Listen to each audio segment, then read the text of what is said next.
Cette animation vous rappelle la séance 3 de la séquence 3 de nutrition de l'année de seconde Bac Pro SST.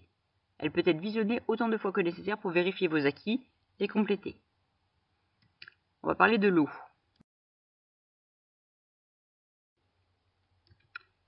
Remémorez-vous ce que vous savez déjà sur l'eau. Donc l'eau est un constituant alimentaire qui est non énergétique.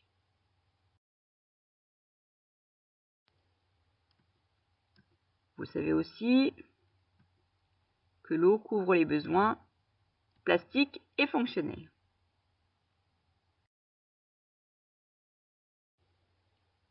La composition H2O, l'eau est composée d'une molécule d'oxygène et de 2 molécules d'hydrogène.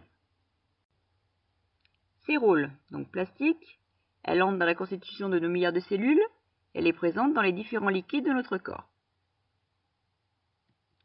Ses rôles fonctionnels, elle sert de transporteur au dioxygène et aux nutriments, elle permet d'éliminer les déchets, elle permet la régulation de la température, thermorégulation, et elle permet la réalisation de réactions biochimiques dans notre corps.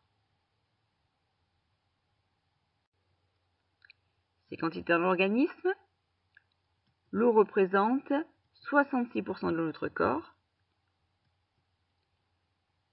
Ses besoins quotidiens sont de 2,5 litres en moyenne, 1,5 litre apporté par les boissons, le reste par l'alimentation.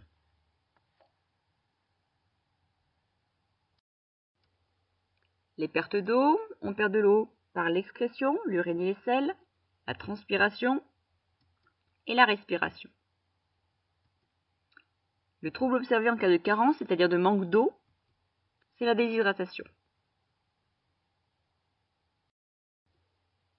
Les sources alimentaires de l'eau, on en trouve dans différents aliments et on note la teneur en eau dans 100 grammes ou 100 ml d'aliments.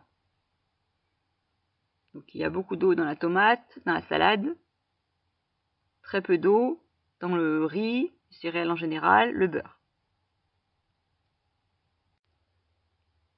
On peut calculer la quantité de résidus secs, puis la quantité d'eau dans les aliments. On va le faire pour le chocolat au lait, l'orange et la truite fumée.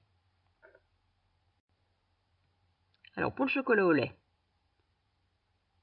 on va d'abord repérer qu'il y a 6 g de protides, 37 g de lipides, 51 de glucides, 63 mg de calcium, 2,8 mg de fer et une quantité négligeable de vitamines.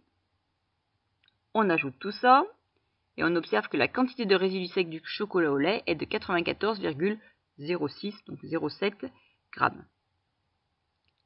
On peut donc calculer la quantité d'eau dans 100 g de chocolat au lait. On prend les 100 g auxquels on enlève les 94,07 et on obtient 5,93 g d'eau dans 100 g de chocolat.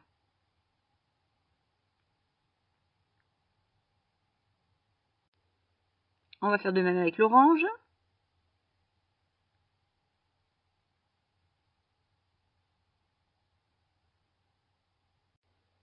Et avec la truite fumée.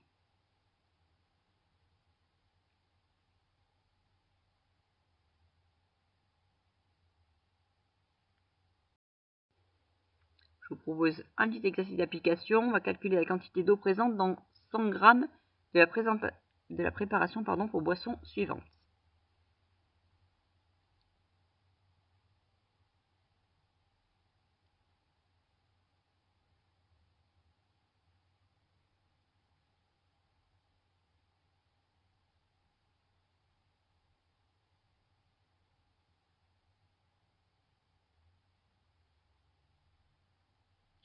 Donc vous repérez qu'il y a 5,5 g de protides, 80 g de glucides, 3 g de lipides, 7 g de fibres alimentaires, ce qui nous fait 95,54 g de résidus secs pour 100 g de préparation pour boisson. On soustrait ensuite cette valeur à 100 g et on obtient 4,46 g d'eau. Même chose pour une biscotte, je vous laisse faire le calcul.